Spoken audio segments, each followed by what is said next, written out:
Hi, everyone, and welcome to Get Hired Live. I'm your host, Andrew Seaman, LinkedIn's managing editor for jobs and career development. I'm so happy to have you here on Friday, as I always am.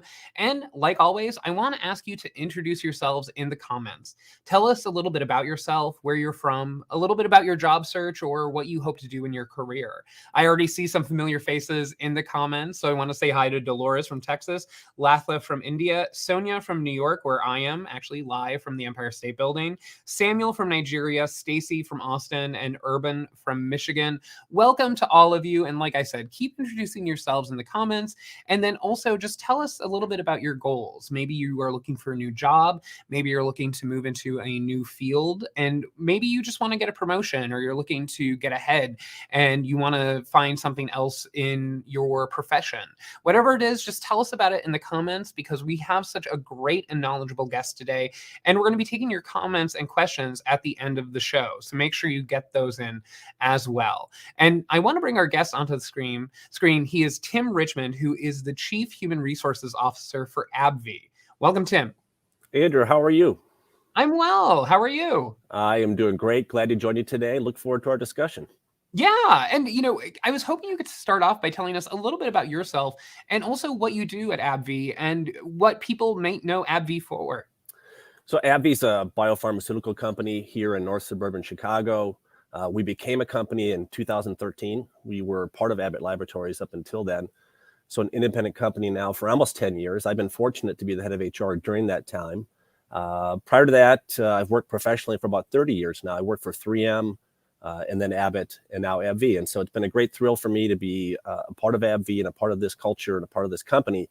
Really, ultimately, a company that has a mission to make a remarkable impact on patients' lives around the world. Yeah, and in fact, we have some of your AbbVie family tuning in. We have Samantha from AbbVie in Ireland, and we also have someone from your neighborhood, Claire, in Chicago. We have Dominic from Ghana, Hector from Las Vegas, Madison from Wisconsin, and Denise from Washington, D.C. So some AbbVie employees are tuning in as well. Oh, that's good. It's good. We gotta engage with them as well, right? Yeah. And I think I wanted to start off by asking, really, when it comes to HR, human resources, a lot of people, they hear of the HR department. They know that, a lot of the hiring process goes through HR and there's different components to it. So when people think of HR, what do you suggest they think of? Like what actually happens in the HR department? Well, I think, first of all, what you want people to believe is that the people in the human resources function are there to serve them, right? We are in the business of helping the company perform, but also we're important stewards of culture. We're important stewards of employees and their experiences at the company. So not just the people that attract people to the company, but help people grow inside the company, develop inside the company, get aligned to the expectations we have for each other around behaviors, but also this idea of creating people leadership and capability such that, all of it comes back to this idea of the environment, the culture, the levels of engagement, the strength and quality for people leadership.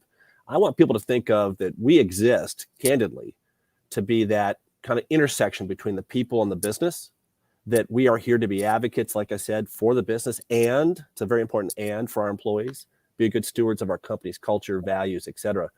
But it's a resource. It's not a group to be afraid of. It's not a group to not know. I would encourage people to get to know their human resources team, get to know the people who are their human resources assets that are there really ultimately to support them. Yeah. And also what I always tell people is that the people in your HR department are usually the nicest people in the company because they are in the people business. So that's usually what I always tell people. And when it comes to, company culture, we talked a little bit before the show about resiliency. And I think it's a word that's thrown around a lot. So can you tell us what resiliency is and why it's so important, especially at work? Well, I think it's critical. And I think especially for what we've gone through for these past number of years with the pandemic, with confronting some of the issues that we need to confront after the murder of George Floyd. For us, even on top of that, we completed our largest acquisition ever in 2020. There's a lot we've expected from people. There's a lot of things not going on just within companies, but also going on in communities, going on in the marketplace, going on around the world. And we can think of it from a geopolitical standpoint. We can think of it from a macroeconomic standpoint. All these factors who are somewhat influencing us or have the potential to influence us negatively if we're not resilient. And so why does it matter? I think ultimately we want people to be at their best, not just at work, but also outside of their work. And so when I think of resiliency, Andrew, I think of it in the context of things like around wellness. And we have this brand we use around vitality. And I think about the whole self. So physical well-being, mental well-being, emotional behavior well-being, even financial well-being. Outside of a work context, I can think of it as a parent of 3 teenagers. I mean, it's a really important time for us to be at our best and to be as well as we can. So resiliency to me really matters, not just because I'm a human resources professional, but I'm just a person in this world. And I'm also a parent, as I said. So I think that matters, to have a level of self-awareness, a level of self-care, a level of, I don't know, just being able to be in tune with yourself and to reflect upon how you're doing, so that we're really able to kind of steer through and power through. And if we look backwards, we can probably all feel better about the level of resilience we've had to demonstrate. But it's also one of those things you want to constantly check in. How am I doing today? And how do I get better for tomorrow, for all the different responsibilities that I might have as a person, as an employee, as a people leader, whatever it might be. Yeah. And you know, I think a lot of today's world, if you pay too close attention, oftentimes it's like a fire hose of bad news.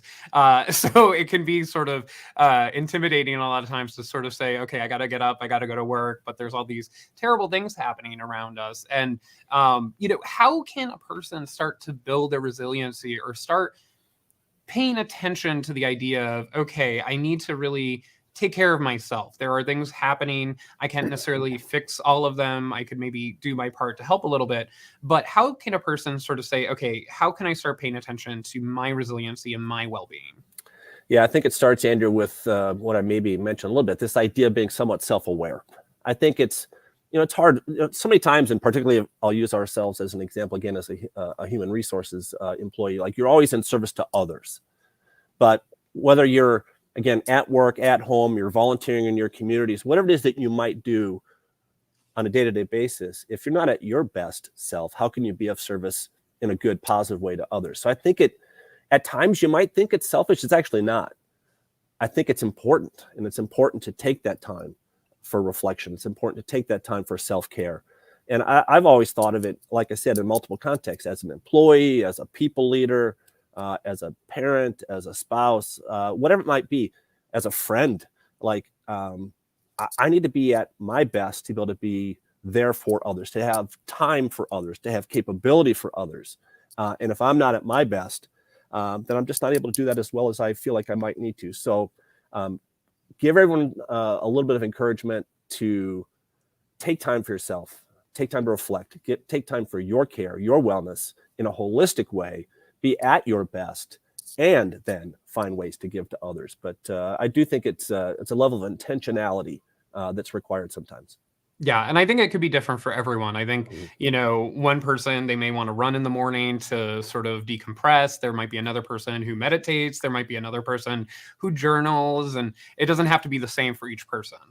100% true. And I think that's, again, knowing yourself a little bit. Where do you fill your bucket? How well do you do it? I was just off volunteering in the last week with some people in our community, and that to me fills my bucket in service to others. And I think there are ways you need to understand what allows you to be fueled for yourself and to be fueled for others. And for me, giving back is a great way to do it.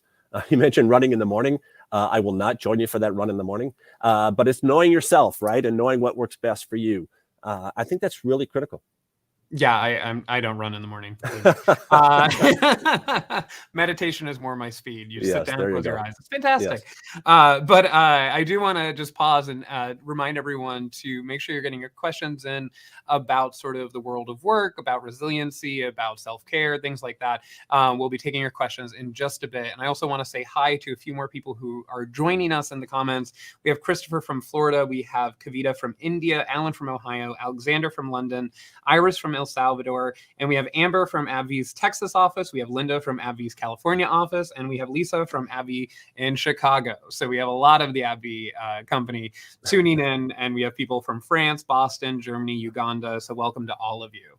And Tim, my next question is that, you know, work is not a sort of opaque place where the rest of the world doesn't exist outside. Things seep in, world events do. And a lot of times, people carry that with them throughout the day, whether they're at work or at home. And there's the idea of really taking care of yourself and having psychological safety. And what is psychological safety when it comes to employees, and how do you sort of protect it and encourage it? Well, I think it's a great topic to discuss because I think it's one of those differentiating factors between a good employer and maybe a great employer. And for me, I'll use just a couple quick examples. Right when the pandemic began, our CEO came out and said to everyone, we're not going to reduce anyone's pay because of the pandemic. No one's going to lose their job because of the pandemic. And that sense of, saying that and giving people that sense of, kind of some psychological safety, even some personal safety around this idea of work and life, and I'm not have to worry about my job, can be really powerful and really resonated with people. As a company, we've gone through this evolution over time. We started with articulating internally our own sense of culture and what we expect of each other. We call them the ways we work. Really powerful, important, it sets a bar. But then what we realized, Andrew, was that, to your point, there's all kinds of things going on externally. And how do we help people understand what it is that we stand for and believe in? And so we came up with what we call our ABBV principles. And they are an articulation of what we stand for and believe in. And so just some quick examples, serving our community, operating with integrity, embracing diversity and inclusion. And in that, we articulated this idea of we treat everyone equally with dignity and respect. And I think those are important articulations so that while it may not be your first aspiration for it, it does give a level of psychological safety. I know what my company stands for and believes in. I get to see what we do internally, how we do it, the importance of it in our culture. But I also understand how we see ourselves in this broader context, the world we live in, our communities where we live and work. I think that's really powerful and important. And I think it's one of those for people who are out thinking about work, thinking about who they work for, the kind of company they want to work for. That's something to watch out for. Our company's clear about what it is they stand for and believe in. I think that's a differentiating factor. Yeah. And,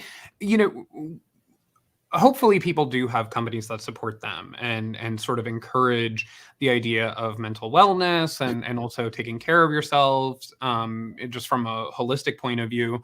But we know that that's not always the case. So if you are an employee out there who maybe you work at a company that really doesn't prioritize that, and maybe the leaders have that mentality of stop whining, do your work sort of deal, what would you suggest to them? Is it about sort of advocating for yourself? Is it about, hey, finding a company that maybe is a better cultural fit for you? What is your suggestion for those people?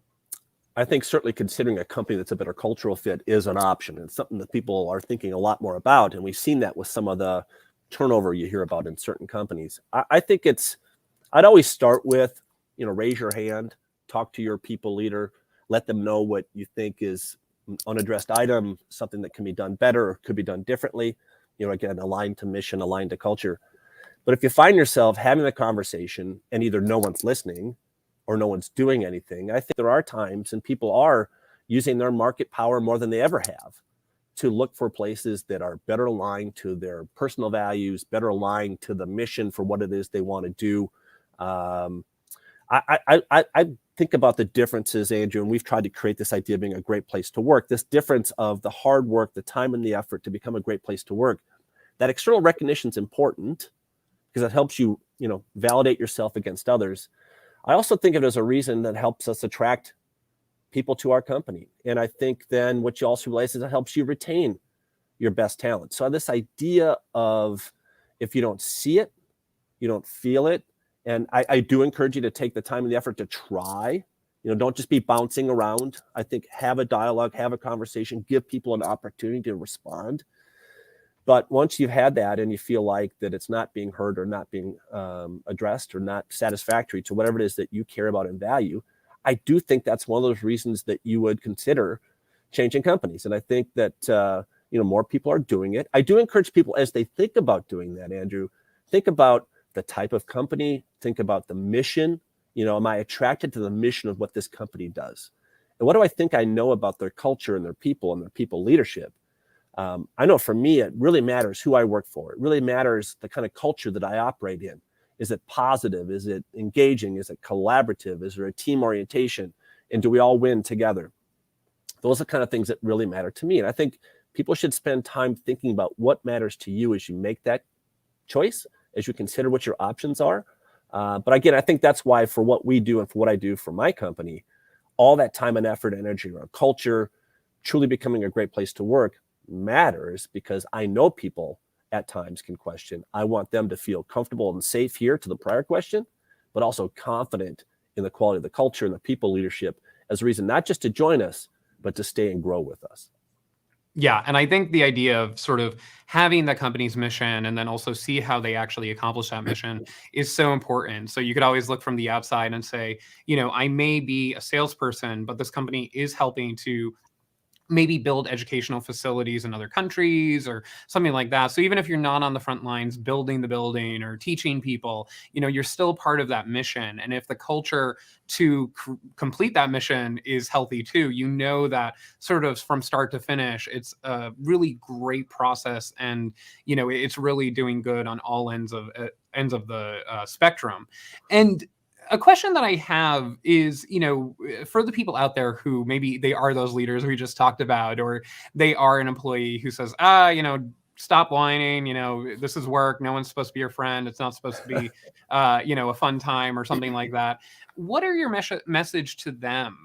Because, when I write about sort of mental well-being and psychological safety, a lot of people, obviously it resonates with them, but then there are always those people who sort of write to me and say, I don't worry about that. I'm going to work to do a job. I don't worry about that. What is your message for those people? Well, I think it's always important to honor and respect people who just want to have a job, right? That it's just simply that. This is a job, and I know why I do it, and I know why I want to do it.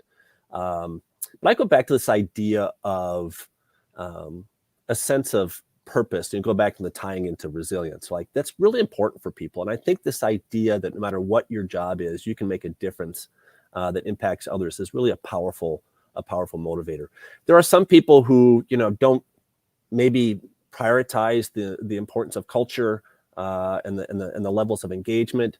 But my guess is they'll say that, but they're going to value it. They just maybe find themselves in a fortuitous situation where the culture they work in is a pretty good culture. The quality of the people leadership is strong, and they're just benefiting from it. They're deprioritizing it because they don't have that need, because they have it.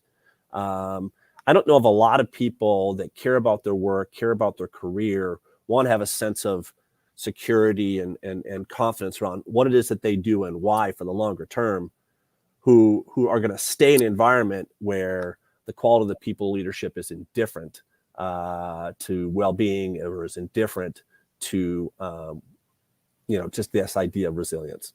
Yeah. And, I want to get to the questions that have been coming in, but before we do that, I just want to ask, if someone's out there today and they say, listen, I do struggle a little bit with work and, feeling that things can be overwhelming at times, what's one thing that they could do today to maybe put them on a better path, or at least to sort of ease the burden? Do you have any suggestions for people? I think right now, we talked about this a little bit, Andrew, this idea of there's just so much going on, right? And I know for me, sometimes I really try and simplify. I want to simplify to the 3 or 4 most important things. And I can do that candidly in a work context. I can also do it personally. Instead of saying I've got all these things, let's focus on the key differentiating factors that are going to help me perform at my best in my role in this, whatever period of time it is, the next 6 months, 12 months, whatever it might be. But also even personally, like what are my top 2 or 3 objectives, whether it's personal wellness, a relationship with someone else, whatever it may be. I like to simplify, Andrew, in times of complexity so that I don't get distracted. I might have to spend time and energy on other things at different points throughout the day or the week. But the point is, I know what the big things are, and I've got them in front of me. I can focus on them. I can think about what good looks like. I can think about what it would feel like to accomplish that objective. Again, whether it's a work objective or a personal objective, I think simplification and clarity of the top things that matter the most is really important. Yeah. And we have a great question here from John. And I think this is probably something that you've thought a lot about during the pandemic and as someone who leads talent. And John wants to know, or he says, focusing on my well-being has been difficult while working from home. What's your advice for creating boundaries around work to avoid burning out? It's tougher, I think, when you're living where you work. I think that's where I would be. Candidly, I know when I'm working remotely, I try and carve out specificity to my day, when I'm going to be working, when I'm going to allow myself to be putting a different hat on, and whether it's going for a walk or whatever it might be throughout my day.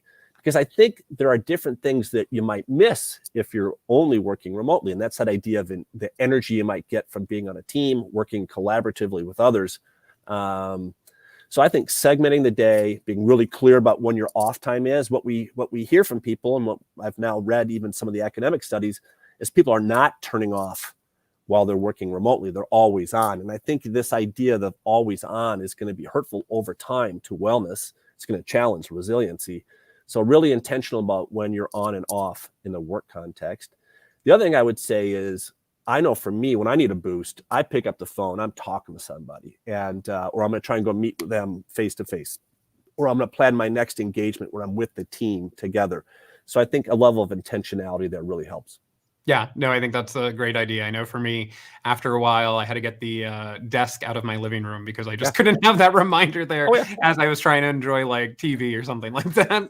We're going to all forget, but you go back to those early days of the pandemic, I had like the card table up in the bedroom. I mean, like, what am I doing? But, you have to make the best of it at the time. But now that we're not past the pandemic, but we're past the learning from it and adapting to it, thinking about longer term, what's the best healthy environment for you to have work? What's the best healthy environment for you for your other activities outside of work? Go back to intentionality, Andrew. Go back to self-care, self-awareness. This is the time, I think, give yourself permission, make it a priority. What's on your list for you, right? And what's on your list for you professionally, but also personally, and give yourself some focus there. Like I said, simplify the top things that matter the most, but make sure you make you a priority. Yeah, definitely. And I know for me, it's coming into the office every so often just so I could have a change of pace. And I see in the comments, Terry says flex work arrangements are great, but there are advantages to coming to the office one or more times a week to connect with people. So I think a lot of people like those human connections. And we have a question here from Chris, which is also great, which is basically when you're going through the job search process, how do you find an employer that leads with empathy? I like that idea of empathy. And how do I find it? So I'm going to look for a couple of things. I'm going to look with mission, purpose. I think there are times people overplay those, but I think that gives me a sense of what it is that you think is important, right? I'd also go and find literally the great place to work list, the Fortune 100 best companies to work for list. Those things are really important as a way to kind of validate, is it really true that this company is one of those great places? Because ultimately what you're going to find is there is a difference. There just is. I'd also use your network. So let's use LinkedIn. Let's find ways to engage with others, connect with them. I think people who have it, people who lead with it, you can find those places. And the people that you think, sometimes there's a big brand. You think, I'm really attracted to that brand. But that brand is not the same as what's it like to work for that company. I think that's some of the mistake that some people make. So I think find the brand that's around employment, it's around empathy, it's around culture, it's around engagement. I would look for high engagement organizations. I would look for people who make the list consistently of great places to work, top companies. I think all that matters because the great companies, sustainable over time, put the time, energy, and commitment into doing it. It's not just the HR function that does it. It's the whole company, the employees and the people leaders who create that culture, create that level of empathy in this specific question. That's the kind of company I want to work for. We're all in, we see it, we believe it, we take the time and energy to reinforce it. That's the kind of company I want to work for. Yeah, and I definitely want to underline what you suggested about going a little bit deeper and maybe connecting with someone who's on the inside because, I know people who've worked for companies where their whole shtick has been like wellness and take care of yourself. And it turns out when you get inside, they don't really practice what they preach. So it's really important to sort of go under the hood and say, okay, how does this actually work? And someone who works there will be able to give you some of that insight.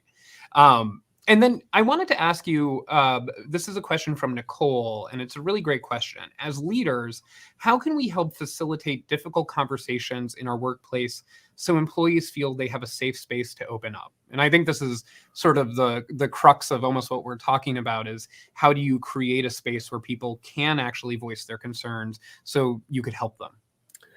Yeah, I think there's always that important element of like creating the right environment. Go back to culture.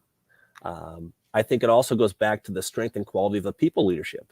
So if you have strength and quality of people leadership at all levels, you're going to have more of an opportunity to have that. If you truly make it safe to speak up, it's something we actually measure on our employee surveys. We want people to feel safe to speak up. One of our culture patterns or pillars is clear and courageous, this idea of amplifying your voice in sharing. So I think it's intentionality. Companies that just say, oh, sure, yeah, you can speak up here anytime you want. Feel free to challenge us. But the words are there, but not the actions. We want to reinforce it as best we can. I think as a people leader, what I would say is spend more time listening, right? So for all the people leaders on the broadcast who are going to listen to this, think about the time and energy that you give to others for you to hear them, right? What's on your mind? How are you doing? How are we doing? Are there things that we could be doing better? Are there things that we could be doing differently? And I think that time and energy with your team, and again, I would prefer to probably have that face-to-face in the same room, that type of, create the right environment for it. Sometimes it's in a one-on-one because someone wants to keep it there. But the point is I want to have that still face-to-face, but truly making it okay, truly making any topic a topic of conversations. We talked before about all the external. Sometimes we want to talk about what's going on externally. You have to make that okay. And I think if we're good listeners and we give people space and we respect them, like just the basic elements of respect and dignity for each individual, I think that's really important. And I think the best people leaders do that. If you're one of those, then great, you're probably already doing it. But if you're not maybe doing enough, maybe it's a good question for all the people leaders. When's the last time you gave your team an opportunity to share about how we're doing, about how you're doing as a people leader, about how we can do more, better, differently? So create some intentionality around it. But again, you have to have the right culture, you have to have the right level of people leadership to make that happen. Yeah, and I think a lot of times if, a people leader, they'll say, I don't always know how to help them when they voice their concerns. Sometimes listening is enough. You can't necessarily solve all the problems in the world for your direct reports or your colleagues, but sometimes you could just say, listen, I could listen, and sometimes that's just enough. I love that point, and let's just reinforce it. I think that's exactly right. I think sometimes the mistake that people leaders make is that you always have to have the answer to everything. And let's just make it okay to say, we're just sharing. We're just letting ourselves be heard. And you don't have to solve everything, but create the right environment for dialogue, for feedback. I just think that's a great point you just made. I wanted to reinforce it. Thanks. Well, yeah, and we've had so many members listening to this conversation on the other end. So I want to thank you so much for sharing your expertise, Tim. It's been fantastic talking with you. And I'm sure that we've been flashing your LinkedIn profile ID at the bottom. So hopefully people will be following you to learn more from you. But thank you so much for joining us. It's my pleasure, Andrew. Thank you for the opportunity, and best wishes to everyone. And if I can ever be a resource, you let me know. Thank you so much, Tim. And thank you all out there for joining us. As always, we have great programming on the LinkedIn news page, which is where you are watching the show right now, even if you don't know it. And we will be having some wonderful shows next week. On Monday, July 25th, my colleague Nina Melendez will be speaking with two experts in the entertainment industry about how Netflix has changed the way we consume media and if it's still working. They'll discuss how the streaming giant can turn itself around after losing nearly 1 million subscribers last quarter. Again, that's Monday, July 25th at 3 p.m. Eastern time. And that is with my colleague, Nina Melendez.